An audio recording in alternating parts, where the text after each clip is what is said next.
আল্লাহ তাআলা বলছেন যখন কোরআন পাঠ করা হয়, যখন কোরআনের আলোচনা হয়, তখন তোমরা দিলের কান দিয়ে কোরআন শ্রবণ করো।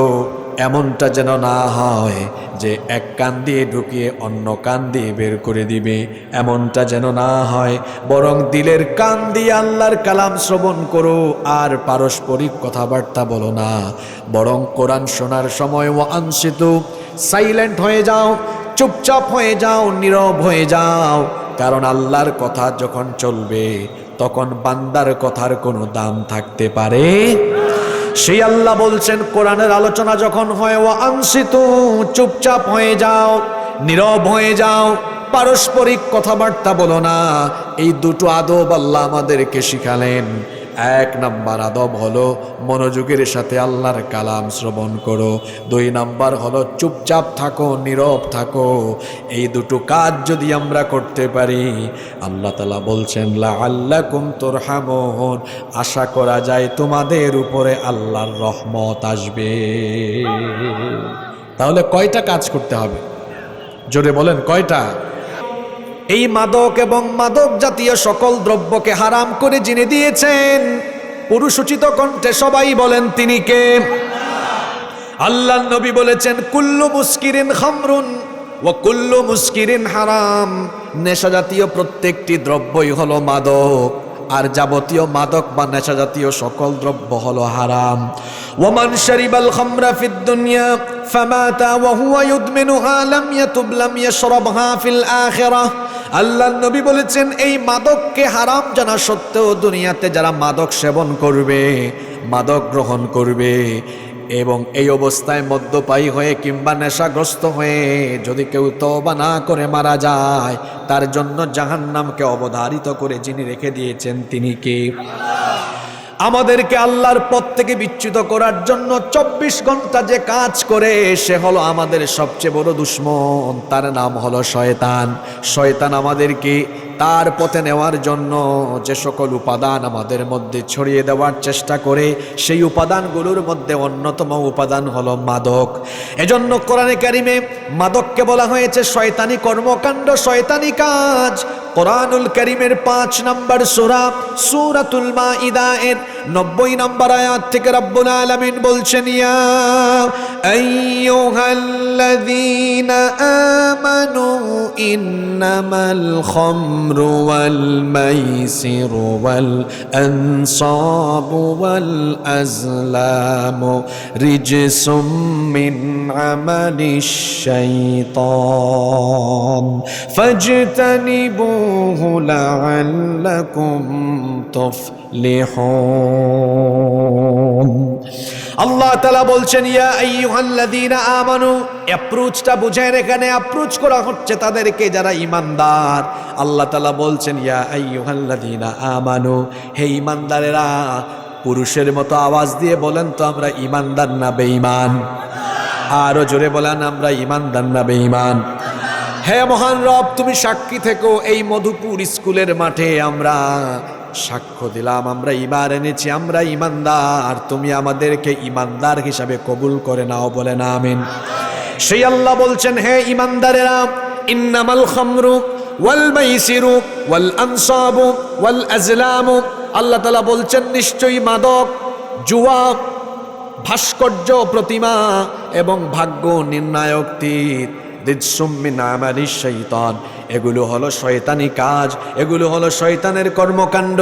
এগুলোর মাধ্যমে শয়তান কি চায়, কি করতে চায় এবার শোনেন। পরের আয়াতে আল্লাহ তাআলা বললেন ইন্নামা ইউরিদুশ শাইতানু আন ইউকিআ বাইনাকুমুল আদাওয়াতা ওয়াল বাগদাআ ফিল খামরি ওয়াল মাইসিরি ওয়া ইয়াসুদ্দাকুম আন যিকরিল্লাহি ওয়া আনিস সালাহ ফাহাল আনতাহুম। আল্লাহ তাআলা বলছেন ইন্নামা ইউরিদুশ শাইতান, নিশ্চয়ই শয়তান চায় আইয়ুকিআ বাইনাকুমুল আদাওয়াতা ওয়াল বাগদাআ ফিল খামরি ওয়াল মাইসির, মাদক এবং জুয়ার মাধ্যমে তোমাদের মধ্যে পারস্পরিক ক্লেশ, পারস্পরিক বিদ্বেষ, সংঘাত বিশৃঙ্খলা শয়তান এর মাধ্যমে সৃষ্টি করতে চায়। আল্লাহর কোরআনের এই আয়াতগুলো কতটা বাস্তবিক দেখেন, দেখবেন মাদকাসক্ত লোকদের দ্বারা সামাজিক বিশৃঙ্খলা সবচাইতে বেশি সম্পাদন হয়।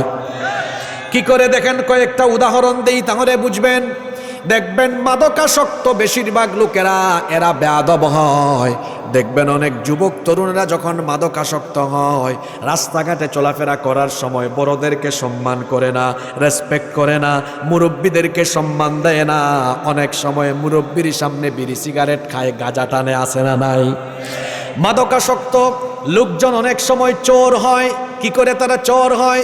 যখন মাদক সেবনের জন্য তার কাছে টাকা থাকে না, নেশা গ্রহণের জন্য তার কাছে যখন পয়সা থাকে না, তখন সে দেখা যায় তার বাপের পকেটে হাত ঢুকায়া টাকা পয়সা চুরি করে, মায়ের ব্যাগ থেকে পয়সা চুরি করে। শুধু তাই নয়, মাঝে মাঝে দেখা যায় পরিবার থেকে চুরি করতে না পারলে এই মধুপুর বালিয়াডাঙ্গি এলাকার রাস্তাঘাটে দিনে দুপুরে তারা ছিনতাই করে। এজন্য দেখবেন মাদকাসক্ত লোকেরা চোর হয়, ডাকাত হয়, ছিনতাইকারী হয়। শুধু তাই নয়, বেশিরভাগ মাদকাসক্ত লোকেরা হয় বউ নির্যাতনকারী, এরা হয় নারী নির্যাতনকারী। দেখবেন বেশিরভাগ মাদকাসক্ত লোকেরা এরা বউ পিটায়। কখন বউ পিটায়? যখন তার নেশা গ্রহণের জন্য পকেটে পয়সা থাকে না, বাড়িতে তার বউকে বলে তুই তোর বাপের বাড়ি চলে যা, তোর বাপের বাড়ি থেকে পয়সা নিয়ে আয়। যদি বউ কথা না শোনে, তাহলে দেখা যায় এই ডাকাত তখন তার স্ত্রীর গায়ে হাত তুলে আর নির্মমভাবে তাকে নির্যাতন করে। এগুলো যারা স্থানীয় জনপ্রতিনিধিবৃন্দ তারা জানেন, ওসি সাহেবও জানেন। এই ধরনের অনেক কেস তাদের কাছে আসে। মাদকাসক্ত লোকেরা এইরকম করে নারী নির্যাতনকারী হয়। বউ পিটানো কি নবীদের সুন্নত নাকি? পৃথিবীর কোনো পয়গাম্বার স্ত্রীদের গায়ে হাত তুলেন নাই, স্ত্রীর গায়ে হাত তুলবেন না। স্ত্রী মারার জিনিস নয়। স্ত্রীকে ভালোবাসবেন, তাকে সময় দিবেন, বেশি শাসন করতে যাইয়েন না, ভালোবাসা দিয়ে বদলে দেওয়ার চেষ্টা করেন। কারণ নারীরা হলো প্রজাপতির মতো। কিসের মতো? প্রজাপতি চিনেন তো আপনারা? এটাকে জুড়ে চেপে ধরলে কি হয়? মরে যায়।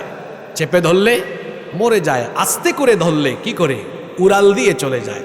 আলতো করে ধরলে উড়াল মারে, আর জোরে চেপে ধরলে মারা যায়। নারীরা তেমন, বেশি চাপাচাপি করলে ও সুইসাইড করে বসবে। আবার একদম যদি ছেড়ে দেন তাহলে বিপদে চলে যাবে। তো কি করে আপনার স্ত্রীর সাথে আপনার বিহেভিয়ার মেনটেন করবেন?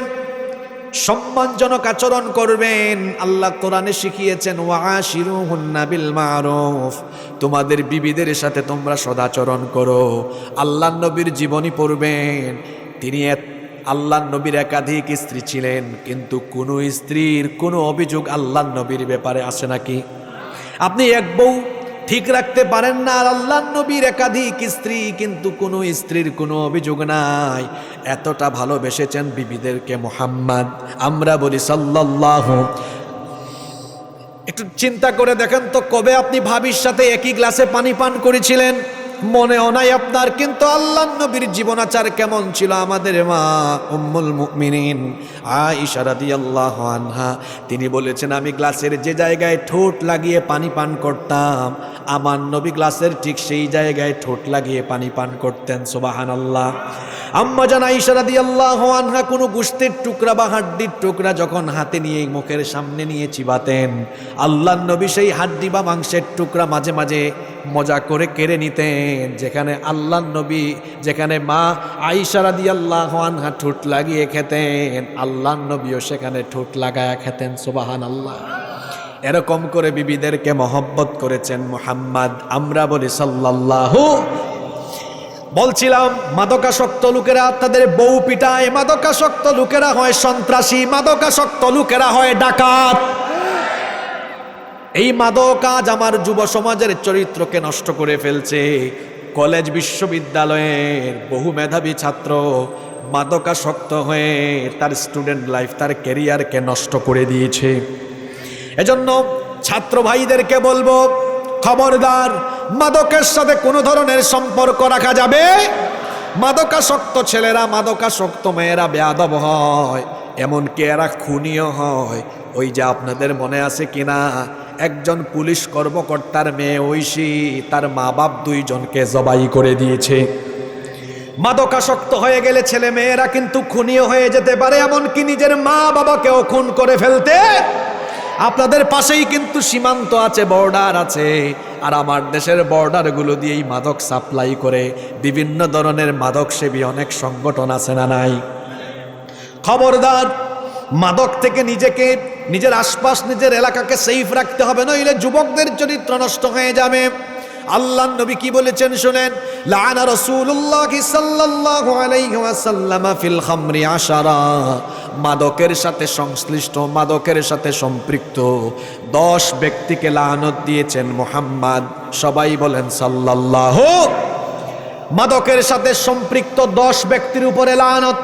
1 নাম্বার আশিরাহা, মাদক প্রোডাকশনকারী, মাদক যারা উৎপাদন করে, মাদক যারা তৈরি করে, তাদের উপরে লানত দিয়েছেন মুহাম্মাদুর রাসূলুল্লাহ। সবাই পড়েন সাল্লাল্লাহু আলাইহি ওয়াসাল্লাম। 2 নাম্বার ওয়া মুতাশিরাহা, মাদকের যারা পরামর্শদাতা, মাদকের যারা আদেশদাতা।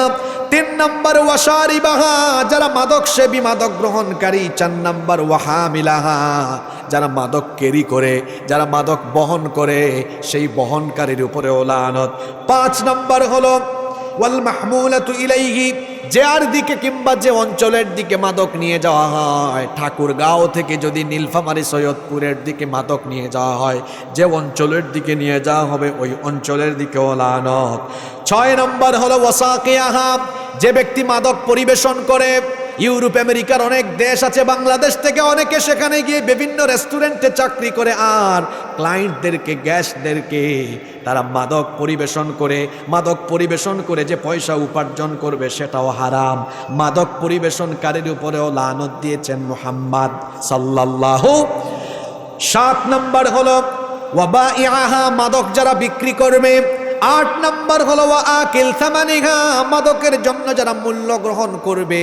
অনেক ভাইয়েরা আছেন প্রশাসনে কাজ করেন, এখানে প্রশাসনের ভাইয়েরা থাকলে শোনেন, আমি কিন্তু সত্য কথা বলতে কাউকে ছাড় দেই না।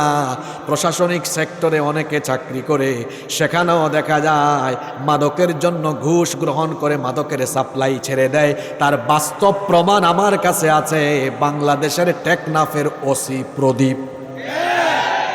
9 নম্বর হলো ওয়াল মুশতারি লাহা, স্পিড মানি, এটা কিন্তু থানায়ও চলে। কথা বলছেন না কেন? গত 17 বছর দেখেছি বহু নিরপরাধ মানুষকে থানায় এনে, স্বামীকে এনে স্ত্রীর কাছে চাঁদা দাবি করেছে। পুলিশের ডিপার্টমেন্টকে আপনারা কলঙ্ক মুক্ত করুন। পুলিশের ভাইয়েরা থাকলে অনুরোধ জানাবো, আপনাদের গায়ে যে কলঙ্কের কালিমা লেপন হয়েছে, এখন সময় এসেছে সেই কলঙ্কের কালিমাকে দূর করে মানুষের আস্থা ভাজন হওয়ার চেষ্টা করুন। স্পিড মানি, ঘুষের কি নাম? টেবিল মানি, স্পিড মানি, তারপরে কমিশন 2%, 3%, চায়ের টাকা, পানের টাকা, বকশিস, ঠিক কি না? পুলিশের ভাইদেরকে বলবো, এদেশের গরিব কৃষক, এদেশের গরিব মানুষদের ট্যাক্সের পয়সায় আপনাদের বেতন হয়। আমাদের ট্যাক্সের পয়সায় বেতন পেয়েছেন আমাদেরকে নিরাপত্তা দেওয়ার জন্য, আমাদের থেকে ঘুষ খাওয়ার জন্য নয়। 9 নম্বর হলো ওয়াল মুশতারি লাহা, ওয়াল মুশতারি লাহা, যার জন্য মাদক কেনা হয়। 10 এবং সর্বশেষ ওয়াল মুশতারি লাহা, মাদকের কাস্টমার। 10 নম্বর হলো ওয়াল মুশতারাতু লাহু, যার বা যাদের জন্য মাদক ক্রয় করা হয়। এই 10 শ্রেণী যারা মাদকের সাথে সম্পৃক্ত, তাদেরকে লানত দিয়েছেন মুহাম্মাদুর রাসূলুল্লাহ সাল্লাল্লাহু। মাদকের কারণে যুব সমাজ নষ্ট হচ্ছে, ঠিক তেমনি ভাবে এখন কিন্তু অনেক যুবকেরা জুয়ায় আসক্ত। বলবেন হুজুর কেমনে জুয়া চলে? IPL এর খেলা চলে ইন্ডিয়ায়, আর জুয়ার বাজি হয় ঠাকুরগাঁওয়ে। BPL এর খেলা হয় ঢাকায়, কিন্তু দেখবেন যুবক তরুণ ছাত্ররা জুয়ায় বাজি ধরে বসে যায় এই বালিয়াডাঙ্গার মধুপুরে। এটা অনেক চাচারাও জানে না কিভাবে এখন মাদক আর জুয়া যুবক তরুণ ছাত্রদের ভেতরে ঢুকে গিয়েছে। আমার এই মুসলিম উম্মার সম্পদ, ইসলামের সম্পদ, এই যুবকদেরকে, তরুণদেরকে, এই ছাত্রদেরকে আল্লাহর দ্বীনের পথ থেকে বিচ্যুত করার জন্য শয়তান আর তার মুরিদরা এইভাবে করে মাদক আর জুয়াকে ছড়িয়ে দিয়েছে। যুবক ভাইদেরকে সিদ্ধান্ত নিতে হবে, তরুণদেরকে সিদ্ধান্ত নিতে হবে, এই মাদককে আমরা আমাদের সমাজ থেকে, দেশ থেকে নির্মূল করতে হবে। আমার দেশে মাদক নির্মূল অধিদপ্তর নাই, আছে মাদক নিয়ন্ত্রণ অধিদপ্তর। আপনারা শুনছেন নাকি নাম? মাদক, দেখছেন কি নামটা দিয়েছে? তার মানে কি আপনারা নিয়ন্ত্রিত মাত্রায় বাংলাদেশের মানুষকে মাদক গ্রহণ করাবেন নাকি? হ্যাঁ, এটার নাম আপনারা মাদক নিয়ন্ত্রণ দিয়েছেন কেন? এ নাম আপনারা বদলে ফেলুন, এটার নাম হওয়া উচিত মাদক নির্মূল অধিদপ্তর। তাহলে বলেন তো, যে জিনিস, যে মাদক এবং জুয়া আমার যুবক তরুণ ছাত্র ভাইদেরকে আল্লাহর দিন থেকে, কোরআন থেকে, ইসলাম থেকে, শুধু তাই নয় সমাজ সভ্যতা থেকে এদেরকে আলাদা করে ফেলে, এই মাদক এবং জুয়াকে আমাদের সমাজ থেকে সম্মিলিত প্রচেষ্টায় এটাকে প্রতিরোধ করার, এটাকে নির্মূল করার দরকার আছে না নাই? যুবকেরা আছে না ঘুমিয়ে গেছে? যুবক ভাইরা আছেন? কয়টা পয়েন্ট বললাম? 1, মাদক এবং জুয়া। 2, আমার যুবক ভাইদের চরিত্র নষ্ট করার জন্য বিজাতীয় সংস্কৃতি আমার দেশে আমদানি করা হয়েছে, যা আমার সংস্কৃতি নয়, যেটা আমার সাথে যায় না, সেই সংস্কৃতি এখন আমার সমাজে, আমার দেশে ঢুকিয়ে দেওয়া হয়েছে। হাফ প্যান্ট পরে রাস্তায় হাঁটাহাঁটি করা, এটা কি মুসলিম যুবকের কালচার? আপনারা কথা বলছেন না কেন? অনেক যুবকেরা হাফ প্যান্ট পরে রাস্তায় হাঁটে কি হাঁটে না? এটা হলো ইউরোপের কালচার, আমেরিকার কালচার, এটা ইসলামের কালচার নয়। এজন্য যুবকদেরকে সাবধান হতে হবে। পশ্চিমা সংস্কৃতিতে গা ভাসিয়ে দেওয়া যাবে না, আমার সতর থেকে চলতে হবে। এটা কার নির্দেশ? আরো জোরে বলেন, কার নির্দেশ? অনেক যুবকেরা আছে হাফ প্যান্ট পরে রাস্তায় বের হয়ে যায়। আমরা রাতের বেলা যখন রাস্তাঘাটে চলাফেরা করি, অনেককে আমরা দেখি হাফ প্যান্ট পরে হাঁটে। শুধু তাই নয়, অনেকে আবার নামাতে প্যান্ট পায়জামা লুঙ্গিকে একেবারে তার টাকনুর নিচে, জুতার নিচে নামিয়ে ফেলেছে। আছে না নাই? আমি এরকম একজনকে পেলাম, তারপরে বললাম, ভাই গো, এই গ্রামের, এই এলাকার মানুষ কি আপনাকে গ্রামের ঝাড়ুদারের দায়িত্ব দিয়েছে নাকি? কিসের? আমাকে বললো হুজুর মস্কারা করে। আমি বললাম না, নিচের দিকে তাকায় দেখেন, আপনি যখন হাঁটেন আপনার লুঙ্গি অটোমেটিক ঝাড়ুর কাজ করে। এজন্য বললাম, গ্রামের মানুষ কি আপনাকে গ্রামের ঝাড়ুদার বানানো নাকি? আপনি লুঙ্গি পরেন, প্যান্ট পরেন, পায়জামা পরেন, কিসের উপরে পড়তে হবে? জোরে বলেন। টাকনুর উপরে পরিধান করবেন, টাকনুর নিচে নামাবেন না। শুনেন একটা হাদিস, ওই ব্যক্তির দিকে কিয়ামতের দিন আল্লাহ তাকাবেন না, তার দিকে আল্লাহ, তার সাথে আল্লাহ কথা বলবেন না। ভালো করে শুনেন, ওই ব্যক্তির দিকে আল্লাহ তাকাবেন না, তার সঙ্গে আল্লাহ কথা বলবেন না, তাকে আল্লাহ পবিত্র করবেন না, এমনকি তাকে আল্লাহ জাহান্নাম থেকেও মুক্তি দিবেন না। আল্লাহর নবীকে জিজ্ঞেস করা হলো, নবী গো, সেই ব্যক্তিকে? আল্লাহর নবী বললেন, যে ব্যক্তির টাকনুর নিচে কাপড় ঝুলায়া হাঁটে। বিজাতীয় কালচার আমার সমাজে ঢুকে গিয়েছে, বিজাতীয় সংস্কৃতি ঢুকে গিয়েছে। আমার নারীদের কালচার হওয়া উচিত, তারা ঘর থেকে বের হবে বুরখা মেনটেন করে বের হবে, কিন্তু না, বিজাতীয় সংস্কৃতি পাশের দেশ থেকে আর পশ্চিমা দেশ থেকে নিয়ে এসে এখন নারীদেরকে উলঙ্গপনায় নারীদেরকে উদ্বুদ্ধ করা হচ্ছে। ঠিক না বে ঠিক? আমার আপনার ঘরের নারীদেরকে আমরা বেপর্দা রাখবো না, কারণ যে পুরুষ তার ঘরের মহিলাদেরকে বেপর্দায় রাখে, ওই পুরুষের নাম হলো দাইয়ুস। জোরে বলেন, ওই পুরুষের নাম কি? ওই দাইয়ুস পুরুষ কখনো আল্লাহর জান্নাতে ঢুকতে পারবে না। একজন নারী বেপর্দা হওয়ার জন্য 4 শ্রেণীর পুরুষ দায়ী। দেখি কি বুঝলেন বলেন তো? একজন নারী বেপর্দা হওয়ার জন্য কয়জন পুরুষ দায়ী? দেখেন তো, এই 4 জনের বাকিরে আপনারা আসেন নাকি? 1 নাম্বার হলো পিতা, পিতার গাফলতির কারণে তার মেয়ে বেপর্দা হয়। 2 নাম্বার হলো স্বামী, স্বামীর গাফলতির কারণে তার স্ত্রী বেপর্দা হয়। 3 নাম্বার বড় ভাই, বড় ভাইয়ের বেখেয়ালে তার বোন বেপর্দা হয়। 4 নাম্বার বড় ছেলে, পরিবারের বড় ছেলেও যদি গাফেল হয়, সেই পরিবারের মেয়েরা অনেক ক্ষেত্রে বেপর্দা হয়। বলেন তো, এখানে আমি সহ আমরা যারা আছি, এই 4 শ্রেণীর বাহিরে কেউ আছে নাকি? জোরে বলেন। যে পুরুষ তার বউকে বেপর্দা বানায়া ঘর থেকে বের করে, আমি বলি ও রুচিহীন, ও ব্যক্তিত্বহীন পুরুষ। কারণ সে মোহরানা দিয়ে তার বউকে বিয়ে করে আনলো, আর তার বউয়ের সৌন্দর্য মানুষ উপভোগ করে, তার খারাপও লাগে না। ও হলো পুরুষ নামের কলঙ্ক, পুরুষ নামের বিজাতীয় সংস্কৃতি ঢুকে পড়ছে, আর আমার যুবকরা নষ্ট হয়ে যাচ্ছে। 3 নম্বর, আমার যুবকরা নষ্ট হওয়ার আরেকটা কারণ হলো আকাশ সংস্কৃতির আগ্রাসন। আকাশ সংস্কৃতি, আকাশ থেকে আবার সংস্কৃতি আসলো কেমন? এই যে বর্তমান পৃথিবীতে হাজার হাজার স্যাটেলাইট, হাজার হাজার টিভি চ্যানেল, এই হাজার হাজার টিভি চ্যানেল ঘরে বসে দেখছেন কেন? আকাশে স্যাটেলাইট আছে। স্যাটেলাইটের কারণে ঘরে ঘরে এখন ভিন্ন দেশের কালচার চলে এসেছে। আকাশ সংস্কৃতির আগ্রাসনে যুবকের দেখেন তার 3.5 হাত বডি আকাশ সংস্কৃতির দ্বারা প্রভাবিত। বলবেন কেমনে? দেখেন তার চুল আকাশ সংস্কৃতির আগ্রাসনে প্রভাবিত। তার চুলের cutting Messi cutting, Neymar cutting. কি বলেন, আছে না? এখন যুবকদের চুল দেখবেন ডানে নাই, বামেও নাই, পিছনেও নাই, আছে শুধু মাঝখানে। ওই যে দেশি মুরগ আছে না, দেশি মুরগের মাথার উপরে দেখছেন, ওইটাকে আপনারা ঠাকুরগাঁওয়ে কি বলেন? কি বলে? জুটি। এটার নাম কি দিয়েছি আমি জানেন? এই চুলের কাটিং হলো মুরগা জুটি কাটিং। ঠিক আছে না? এখানে অনেকে থাকতে পারে মাথা লুকাবে, এখন ডানেও নাই, বামেও নাই, পিছনে নাই, আছে শুধু কোথায়? আবার মাঝখান দিয়ে ব্লেডের টান মারে। বললাম এটা কোন জাতের চুল? কয় হুজুর আপনি বুঝবেন না, আপনি ব্যাকডেটেড, এটা নেইমার কাটিং। তারপরে বলে মেসি কাটিং, তারপরে বলে বাপ্পি কাটিং। কত ধরনের কাটিং তারা লাগিয়েছে। আমার যুবক ভাইদেরকে বলছি, কোনো খেলোয়াড়, কোনো নায়ক, কোনো গায়ক আমাদের মডেল নয়। আমাদের মডেল, আমাদের আদর্শ হলেন মুহাম্মাদুর রাসূলুল্লাহ সাল্লাল্লাহু। আমার মাথা থেকে নিয়ে পা পর্যন্ত আমি যাকে অনুসরণ করব তিনি হচ্ছেন মুহাম্মদ সাল্লাল্লাহু। আকাশ সংস্কৃতির আগ্রাসনে আমার যুবকদের চরিত্র কেমনে নষ্ট হয়ে যাচ্ছে। এই আকাশ সংস্কৃতির কারণে, স্যাটেলাইটের কারণে আজকে যুবকেরা যাকে জীবনে কোনোদিন চোখের সামনে দেখে নাই, কিন্তু স্যাটেলাইটের কারণে তার মোবাইল ফোনে তাকে দেখছে আর তার মতো হওয়ার চেষ্টা করছে। দেখবেন অনেক যুবক তার কান ছিদ্র করে কানের দুল দেয়। ঠাকুরগাঁওয়ে মনে হয় এই রকম যুবক নাই। কানে দুল দেয় মেয়েদের মতো, গলার মধ্যে এটার নাম কি, নেকলেস পরে, এরকম যুবক আছে না?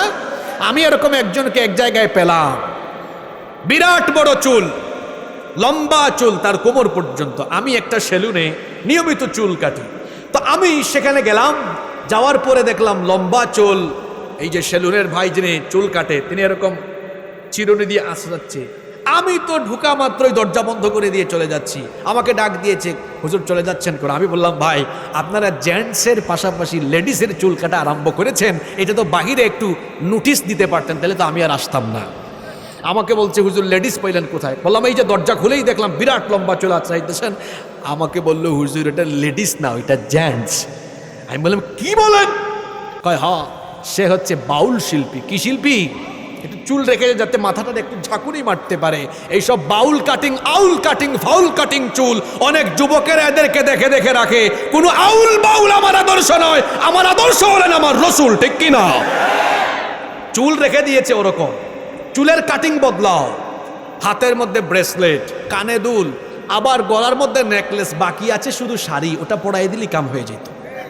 মাঝখানে তো শয়তানটা শয়তানি করতে চেয়েছে, শরীফ থেকে চিন্তা করেছেন, শরীফ থেকে এই এরা যদি জুলাইয়ে না যেত, সামনে যে আরো কোন শয়তানি আনতো আল্লাহ জানে।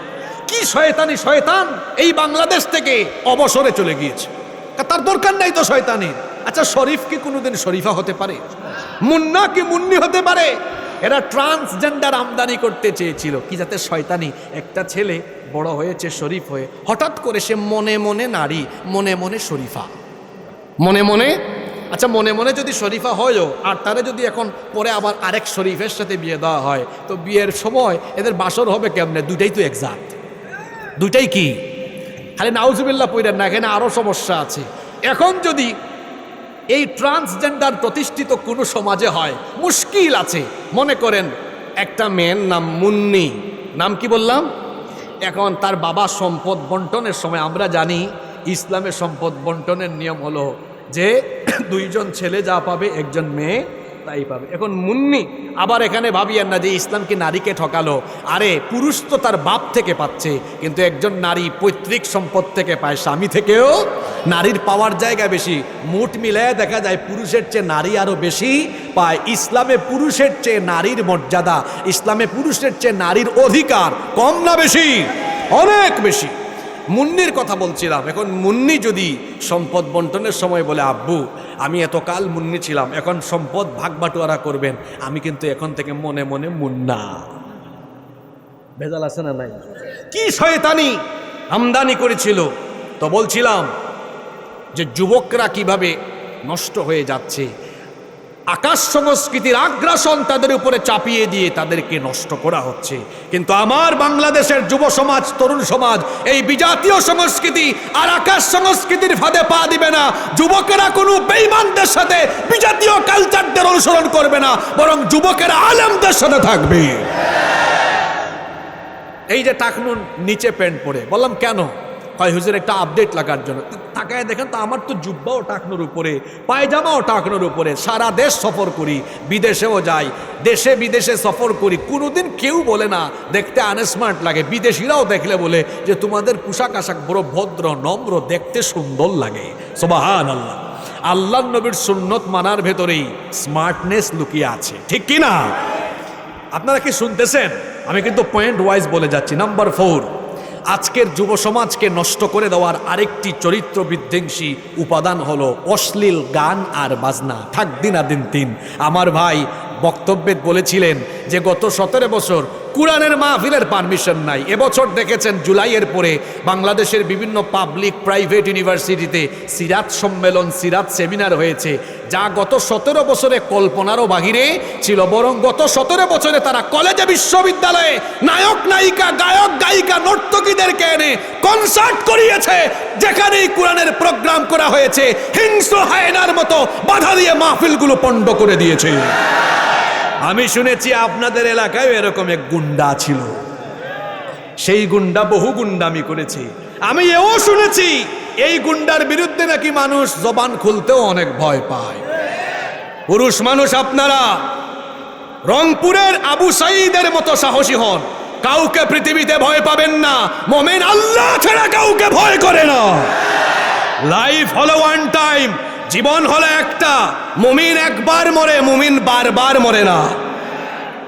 এখানে ঠিক বলে এই ঠিকটা প্যান্ডেলের বাইরে নিয়ে যাইয়েন, এখানে রাখার দরকার নাই। আপনারা যদি প্রতিবাদী থাকতেন তাহলে এত গুন্ডামি চলতো না। যেখানেই অন্যায়, যেখানেই অসঙ্গতি দেখবেন বীর পুরুষের মতো গর্জে উঠা লাগবে। পারবেন তো সবাই? আমরা পারি, আমরা সিলেটের মানুষ। শাহজালালের উত্তরসূরি শাহজালাল রহমতুল্লাহ আলাইহি। গত 17 বছর বহু কিছু হয়েছে আমাদের সিলেটে, বহু মাহফিল। আমার এলাকায় 2018 সালে একবার বন্ধ করতে দিতে এসেছে প্রোগ্রাম। আমি ওসি সাহেবকে বলেছিলাম আপনার থানায় কয়জন? কয় আসি তো 20-22 জন। আমি বললাম আপনি জানেন আমার এলাকায় হাজার হাজার মানুষ।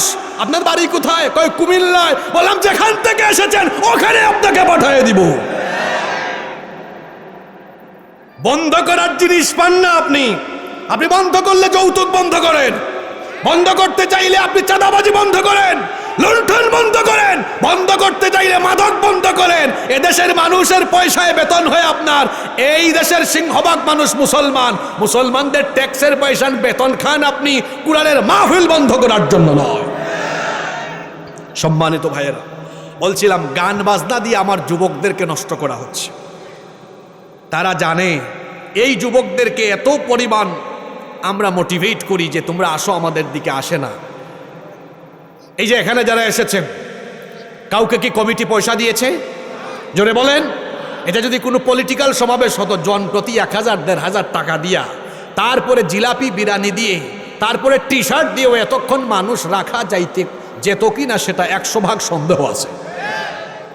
এরা যখন দেখেছে কোরআনের প্রোগ্রামগুলোতে মানুষ আসে নিজের পকেটের পয়সা খরচ করে, মানুষকে কোরআনের পথ থেকে বিচ্যুত করার জন্য কোরআনের প্রোগ্রাম একদিকে বন্ধ করেছে, অন্যদিকে গান বাজনাকে তারা প্রমোট করেছে। আর এটা ছিল 1500 বছর আগের কোরআন বিরোধীদের খাসলত। 1500 বছর পরেও খাসলতে তারা মিল রেখেছে, শুধু ভার্সনটাকে একটু আপডেট করে নিয়েছে। আল্লাহ নবীর কাছে যখন কোরআন নাজিল হতো, আল্লাহ নবী কোরআন নাজিল হওয়ার সঙ্গে সঙ্গে মানুষকে কোরআন শোনাতেন। আর আল্লাহ নবীর জবান থেকে যখন কোরআন বের হতো, মানুষ পঙ্গপালের মতো ছুটে এসে আল্লাহ নবীর দিকে তাকিয়ে থেকে তারা মন্ত্রমুগ্ধের মতো আল্লাহ নবীর কাছ থেকে কোরআন শুনতো। সুবহানাল্লাহ। মক্কার কুরাইশ কাফেররা তারা লক্ষ্য করে দেখলো আল্লাহর নবীর মজলিস থেকে মানুষ কমানো যায় না, মানুষদেরকে কোরআনের পথ থেকে ডাইভার্ট করার জন্য তারা এবার নানা ধরনের অপচেষ্টা আরম্ভ করলো। অবশেষে এক কুখ্যাত ব্যবসায়ী কাফের, তার নাম হলো নাজার বিন হারেস। সে বড় মাপের ব্যবসায়ী ছিল।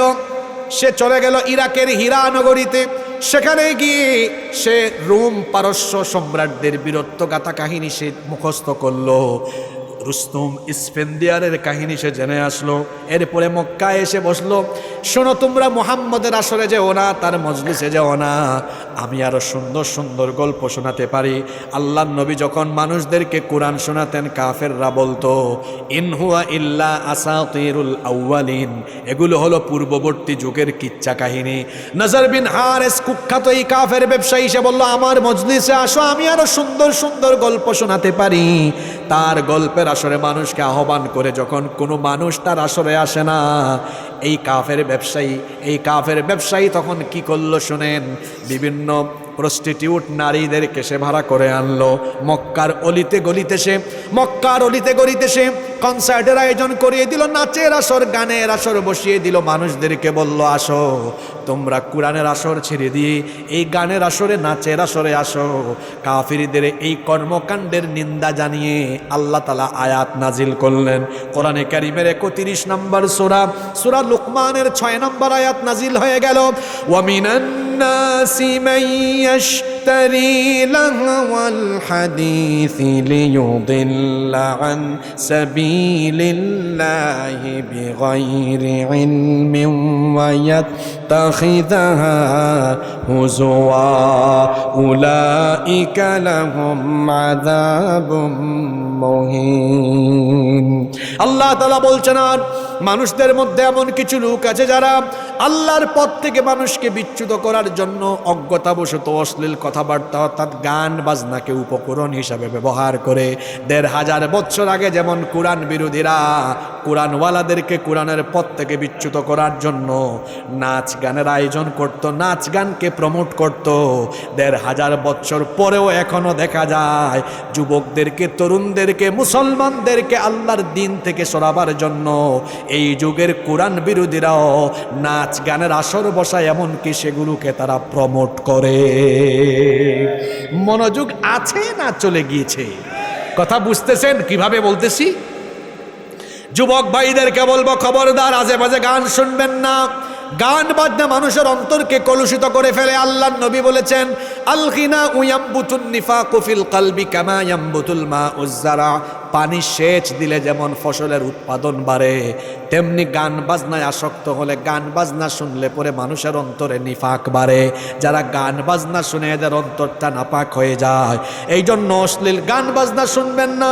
যদি কোনো কিছু শুনতেই মন চায় তো সুস্থ সংস্কৃতির চর্চা করবেন, ইউটিউবে গিয়ে কোরআনের তেলাওয়াত শুনবেন। কোরআন তেলাওয়াত শুনলেই কলিজাকে ঠান্ডা করে দিবেন কে? কোরআন তেলাওয়াত শুনবেন। যদি কোনো গান শুনতে মন চায় তো ইসলামী গান শুনবেন, যেটা আল্লাহর শানে গাওয়া হয়। যেই গান আল্লাহর নামে গাওয়া হয় সেই গান সুন্দর, কম না বেশি? জোরে বলেন, কম না বেশি? তোমার নামে যদি গান গাওয়া হয়, গান সুন্দর হয়। তোমার নামে যদি গান গাওয়া হয়, গান সুন্দর হয়। তোমার সৃষ্টি পানে যদি চাওয়া হয়, চোখ সুন্দর হয়। তোমার নামে যদি গান গাওয়া হয়, গান সুন্দর হয়। কিছু সুন্দর করে বানিয়েছেন কে? সেই আল্লাহ। কত সুন্দর আমরা সেটা জানি। দুনিয়া সুন্দর, মানুষ সুন্দর, আসমান সুন্দর, জমিন সুন্দর, সুন্দরে সুন্দরে পাল্লা। জানি না কত সুন্দর তুমি আল্লাহ, জানি না কত সুন্দর তুমি আল্লাহ। সুবহানাল্লাহ। এই সব গান শুনবেন যা মানুষের হৃদয়কে, মানুষের কলিজাকে শীতল করে। গান শুনতে মন চায়, আমার জাতীয় কবির গান শুনেন, কি সুন্দর লিখে গিয়েছেন নবীর শানে। ত্রিভুবনের প্রিয় মুহাম্মদ এলো রে দুনিয়ায় রে সাগর। এইগুলো মানুষের মনকে পবিত্র করে। গান বাজনা এখন আমাদের ঘরে ঘরে ঢুকে গিয়েছে। আর কোনো বাড়িতে যদি বিয়ের অনুষ্ঠান হয় তো গান বাজনা ফরজ। ঠাকুর গায়েও নাই তো, হ্যাঁ? গান বাজনা কি ফরজ নাকি? জোরে বলেন। আচ্ছা বলেন তো আমাকে, বিবাহ, বিয়ে শাদীর অনুষ্ঠান, এটা কি পাক পবিত্র অনুষ্ঠান না অপবিত্র অনুষ্ঠান? এটা কি শুধু অনুষ্ঠান না ইবাদত? জোরে বলেন। তাহলে বিয়ের মতো ইবাদত, পাক পবিত্র অনুষ্ঠান। আর অন্যদিকে গান বাজনা, এটা কি পাক না নাপাক জিনিস? এটা শরীয়তে জায়েজ না হারাম? তাহলে শরীয়তের একটি ইবাদত যেটা হচ্ছে সম্পূর্ণ পাক পবিত্র অনুষ্ঠান, সেই ইবাদত আপনি শরীয়ত বিরোধী কর্মকাণ্ড গান বাজনার মতো নাপাক জিনিস দিয়ে আপনি আপনার বিবাহ শাদী চালাচ্ছেন। ভাই গো, এই আব্দুল জলিল আর এই জরিনা সকিনা যাদের বিয়ে হচ্ছে, গান বাজনা থাক দিন দিন দিন বাজায়া, এদের ঘরে বিয়ে শাদীর পরে যেগুলা জন্ম নিবে, পয়দা হবে, এগুলা ও ঝাঁকানাকা মার্কাই হবে। কারণ তার স্টার্টিং শুরুটা ভালো ছিল। এখানে মিসকিন আছে না অনেক, ব্যাচেলর আর কি, বিয়ে শাদী করে নাই। সেই যুবক ভাইদেরকে, তরুণদেরকে, অবিবাহিতদেরকে বলবো, সিদ্ধান্ত নিতে হবে আজকের এই মাহফিল থেকে, আমাদের বিয়ে শাদী শয়তানের তরিকায় নয়, নবীর তরিকায় সুন্নাহসম্মতভাবে আমরা বিয়ে করব। আমাদের বিয়ে শাদীতে গান বাজনার কোনো প্রোগ্রাম আমরা রাখবো না। রাজি আছেন? কারা কারা রাজি? হাত তুলেন তো। ও মা, বুড়ারাও দেখে হাত তুলছে। তারা আবার করবে নাকি? মহিলা প্যান্ডেল আছে নাকি? এখানে কি প্রজেক্টর আছে? আজকে বাড়ি যান, খবর আছে। ভাবি দেখছে হাতগুলা, আজকে যান, বলবেন হাত তুলছো তাই না? যাই হোক, আপনাদেরকে বাঁচায় দিই, আসলে ওনারা নিজেদের জন্য হাত তুলে নেয়, হাত তুলছে পুলা মাইয়াদের জন্য, ছেলে মেয়েদের জন্য। আমাদের দেশের মেয়েরা ভালো, আমাদের দেশের নারীরা অনেক ভালো, আমাদের দেশের বিবিরা তাদের স্বামীদেরকে অনেক টেক কেয়ার করে। ঠিক না বে ঠিক? কষ্ট হচ্ছে নাকি আপনাদের? তাহলে কয়টা পয়েন্ট বললাম? 4টা। গান বাজনা, এই গান বাজনা থেকে আমরা সেফ থাকবো ইনশাআল্লাহ। 5 নাম্বার, আমার দেশের যুব সমাজকে নষ্ট করে দেওয়ার জন্য এটা পূর্ব পরিকল্পনা। তাদের শিক্ষা সিলেবাস থেকে দ্বীনি শিক্ষাকে বিদায় করে দেওয়া হয়েছে। দ্বীনি শিক্ষাকে কি দেওয়া হয়েছে? বিদায় দেওয়া হয়েছে। দেখেন নাই, শরীফ শরীফা, তারপর ট্রান্সজেন্ডার, তারপরে আলু ভর্তা, ডিমবাজি ইত্যাদি ইত্যাদি তারা ঢুকিয়েছিল, যাতে করে এই যুব সমাজ, এই তরুণ সমাজকে ডাইভার্ট করা যায়, এদেরকে যাতে ইসলামের দিক থেকে ডাইভার্ট করে অন্যদিকে নিয়ে যাওয়া যায়। কিন্তু ইসলাম বিরোধীদের কোনো পরিকল্পনা 90% মুসলমানের দেশে বাস্তবায়ন করতে দেওয়া হবে না, হবে না, হবে না। নাম্বার 6 নম্বর, যুবকদের চরিত্র নষ্ট করে দেওয়ার জন্য আরেকটি চরিত্র বিধ্বংসী উপাদান সমাজে ছড়িয়ে দেওয়া হয়েছে। সেটা হলো নগ্নতা, অর্ধনগ্নতা, বেহায়াপনা। নগ্নতা ছড়িয়ে যাচ্ছে সমাজে। নারী পুরুষের অবাধ মেলামেশা, নারী পুরুষের অবাধ মেলামেশা পশ্চিমা সংস্কৃতি থেকে এগুলো ধার করে নিয়ে আসা হচ্ছে, ধার করে নিয়ে আসা হচ্ছে। আর এই সংস্কৃতিতে ধীরে ধীরে করে এই জাতির যুবক তরুণদেরকে অভ্যস্ত করা হচ্ছে। আবার তারা কি বলছে? হুজুর, এটাতে কোনো সমস্যা নাই, সে তো আমার জাস্ট ফ্রেন্ড। আজকে ফ্রেন্ড, আগামীকাল হবে গার্লফ্রেন্ড, পরের দিন কি হবে আল্লাহু আলাম। একটা ছেলে আর একটা মেয়ে একাকী থাকলে পরে সেখানে 3 নাম্বার আরেকজন থাকে, তার নাম কি? জোরে বলেন। এজন্য নারী পুরুষের অবাধ মেলামেশাকে ইসলাম হারাম করে দিয়েছে। 7 নাম্বার, যুবকদের চরিত্র নষ্ট হওয়ার পেছনে আরেকটি কারণ, সেটা হলো অসৎ সঙ্গীর সাথে, অসৎ ব্যক্তিবর্গের সাথে উঠা বসা, চলাফেরা করা। কথায় আছে, সৎ সঙ্গে স্বর্গবাস, অসৎ সঙ্গে। এই যে আমি কথা বলার আগে একজন ভাই আতর লাগিয়ে দিয়ে গিয়েছে হাতে, এখানে ছিল, এই যে আতর লাগায় দিয়েছে, এখন আমার হাতে আতর আছে, ওনার সাথে হাত মিলালে আতরের গন্ধ চলে যাবে। এখন যদি আমি এই হাত দিয়ে বিড়ি টানতাম আর বিড়ির গন্ধযুক্ত হাত দিয়ে ওনার সাথে হাত মিলালে বিড়ির গন্ধ যাবে। কি বোঝাতে চাইলাম?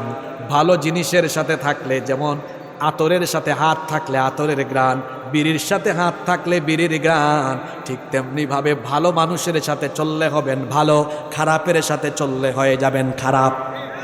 এজন্য যুবকদেরকে বন্ধু নির্বাচনে সচেতন হতে হবে।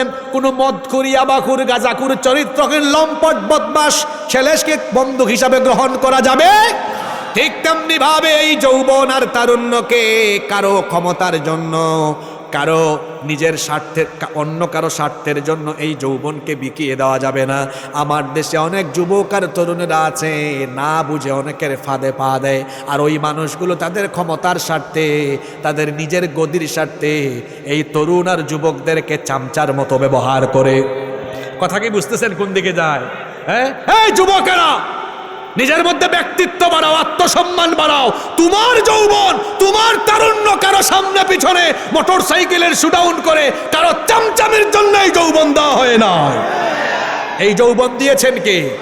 এই যৌবনকে যিনি দিয়েছেন সেই আল্লাহর দ্বীন কায়েমের আন্দোলনের জন্য কোরআনের মিছিলে এসে এই যৌবন আর তারুণ্যকে ওয়াকফ করে দিতে হবে।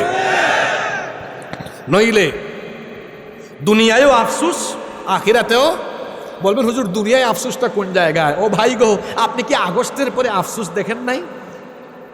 অনেকে আছে, পাতি নেতা নাম দিয়েছি, সে এই বালিয়াডাঙ্গা থেকে সৈয়দপুর এয়ারপোর্টে যাওয়ার ভাড়ার পয়সাও নাই, কিন্তু যে নেতাদেরকে নিয়ে না লাফালাফি করে আমার ভাই, তোমার ভাই, অমুক ভাই, তমুক ভাই, আমার ভাইয়ের চরিত্র ফুলের মতো পবিত্র, তার ওই নেতা নেত্রী কিন্তু তার বিপদের টাইমে ঠিকই সে পাসপোর্টে ভিসা লাগিয়ে সেফ এক্সিট নিয়ে দেশের বাইরে চলে যায়, কর্মীকে বিপদের সামনে রেখে চলে যায়। আরে তোমার যে নেতা নেত্রী তোমাকে বিপদের সামনে ফেলে রেখে সেফ এক্সিট নিয়ে দেশের বাইরে চলে যায়, তুমি ওই দল করো, ওই দলের পরিচয় দেওয়া তোমার জন্য লজ্জার ব্যাপার। দুনিয়াতেই আফসোস, আর আখিরাতে বুঝি আফসোস নাই গো? আছে না নাই? এই আফসোসের কথা আল্লাহ কোরআনে বলেছেন, ভালো করে শোনেন। কোরআনে কারীমের 25 নম্বর সূরা সূরাতুল ফুরকানের 27 নম্বর আয়াত থেকে আল্লাহ বলছেন, ওয়া ইয়াউমা ইয়া'আদ্দু-যালিমু আলা ইয়াদাইহি ইয়াকুলু ইয়া লাইতানি ইত্তাখাযতু মা'আর রাসূলি সাবিলা। আল্লাহ তাআলা বলছেন সেই দিন দুষ্ট প্রকৃতির লোকেরা দুই হাত কামড়িয়ে কামড়িয়ে আফসোস করে বলবে, হায় দুর্ভাগ্য আমার, দুনিয়াতে থাকা অবস্থায় আমি যদি রাসূলের আদর্শ গ্রহণ করে চলতাম। তারা আরো বলবে, ইয়া ওয়াইলাতা লাইতানি লাম আত্তাখিদ ফুলানান খলিলা। আমি তো আয়াত নাম্বার, সূরা নাম্বার বলে দিয়েছি, বাড়িতে গিয়ে মিলাবেন, দেখবেন হেদায়াত নসিবে থাকলে হেদায়াত পেয়ে যেতে পারেন।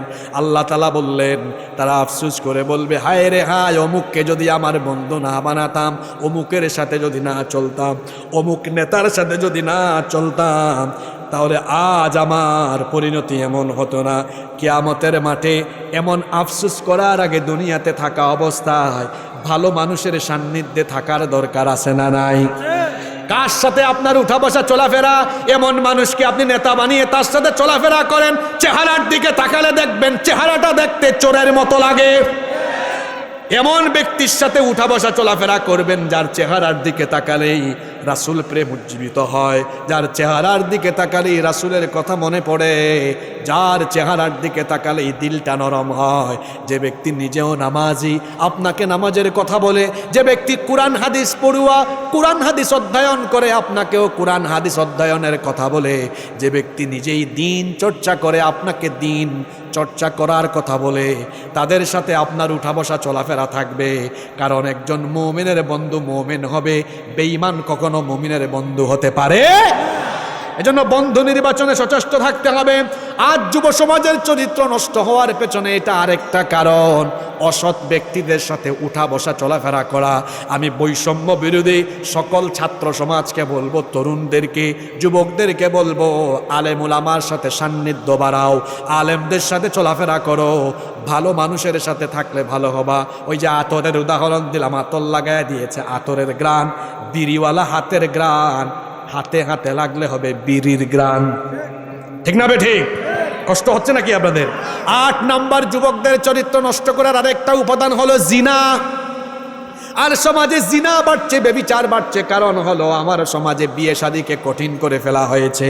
দেখা যায় বিয়ের মহারানাকে অনেক উচ্চ মাত্রায় নির্ধারণ করা হয়, কিংবা অনেক যুবকের বয়স 25 বছর, পিতামাতা বলে তুই আগে নিজের পায়ে দাঁড়া তারপর বিয়ে করো। এখন বলেন তো সে কি আরেকজনের পায়ের উপরে দাঁড়ায় আসে নাকি? বিবাহের চরিত্র কেরিয়ারের সাথে নয়, বিবাহের সম্পর্ক কেরিয়ারের সাথে নয়, বিবাহের সম্পর্ক হলো বয়সের সাথে।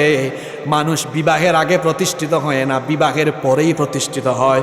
আমার ভাই 2 বার চেয়ারম্যান হয়েছেন, জিজ্ঞেস করেন বিয়ের আগে না বিয়ের পরে? আমি যে আপনাদের সামনে কথা বলি, সারা দেশে পরিচয় আছে, এই পরিচিতি আমার হয়েছে বিবাহের পরে। পৃথিবীর সকল সফল মানুষরা তাড়াতাড়ি বিয়ে করেছেন। বিবাহ করলে পরে মানুষের জীবনে বরকত বাড়ে। আল্লাহ সূরা নূরে বলেছেন, তোমরা যখন দাম্পত্য জীবনে জড়িয়ে যাবা, তখন তোমাদের দাম্পত্য জীবনের কল্যাণে তোমাদের জীবনে বরকত যিনি ঢেলে দিবেন তিনি কে? বিবাহকে সহজ করে দিবেন। ছেলে মেয়েদের বিয়ে দেওয়ার সময় অনেকে আছেন মেয়ে বিয়ে দিবেন, ছেলেকে বলে তুমি কি সরকারি চাকরি করো নাকি, কত টাকা ইনকাম করো, উপার্জন করো? না বাবারা, এটা বলবেন না, জিজ্ঞেস করবেন বাবারে 5 ওয়াক্ত নামাজ পড়ো কিনা, হালাল উপায় উপার্জন করো কিনা। শুধু সুন্দর বিল্ডিংওয়ালা বাড়ি দেখে এই মেয়েকে ছেলের কাছে বিয়ে দিয়ে দিয়েন না, কারণ অনেক বিল্ডিংওয়ালা ঘরে মেয়ে বিয়ে দেওয়ার পরেও কপাল পুড়ে ছারখার হয়ে গিয়েছে। আবার অনেক গরিব ঘরে টিনের চালের বাড়িতে একটা সৎ ছেলের সাথে মেয়ে বিবাহ দিয়েছে, সেই মেয়ের কপাল খুলে গিয়েছে, আছে না নাই? এই জন্য বিবাহ শাদীতে আমরা টাকা পয়সা নয়, দিনদারিতাকে প্রাধান্য দিব। রাজি আছেন তো? 9 নম্বর, যুবকদের চরিত্র নষ্ট হওয়ার আরেকটা কারণ হলো এই মোবাইল আর ইন্টারনেটের অপব্যবহার। এখন এই মোবাইল সবার হাতে হাতে আছে, মোবাইল আর ইন্টারনেটের অপব্যবহারের কারণে আজকের যুবকরা কম বয়সে পেকে যাচ্ছে বেশি। এই মোবাইল আর ইন্টারনেটের কারণে সমাজে এখন পরকীয়া দিন দিন বাড়ছে না কমছে। আগে পাশের বাড়ির জরিনা সকিনার সাথে দেখা করতে হলে তার বাড়ির সামনে গিয়ে, ওই যে 30-40 বছর আগের কথা বলতেছি, জরিনা সকিনার সাথে কথা বলতে হলে চিঠি আদান প্রদান হইতো, চিঠি লিখতো, বলতো কোন সময় দেখা হবে, নাইলে বাড়ির সামনে গিয়ে উকি ঝুঁকি করতো।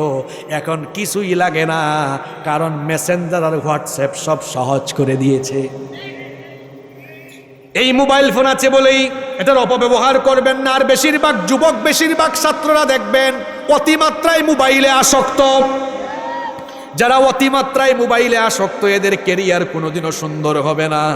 বড় বড় ব্যবসায়ী ঢাকায় গেলে দেখবেন কোনো বড় বড় ব্যবসায়ীদের ফেসবুক অ্যাকাউন্ট নাই, ফেসবুক চালানোর সময় নাই, ইউটিউব চালানোর সময় নাই, এত সময় তাদের নাই। আর আমার কলেজ বিশ্ববিদ্যালয়ের ছাত্ররা দেখা যায় 24 ঘন্টার মধ্যে 10 ঘন্টা 11 ঘন্টা ফেসবুক চালায়।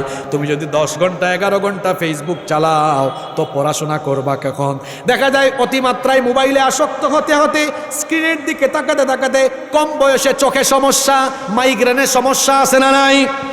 আমার ভাইদেরকে বলবো, খবরদার, চরিত্র বিধ্বংসী এই উপাদান মোবাইল ব্যবহার করলেও এটাকে সঠিকভাবে ব্যবহার করো, ব্যালেন্স রাখো। অতিমাত্রায় আসক্ত হয়ে নিজের জীবনকে বিপন্ন করে তুলো না।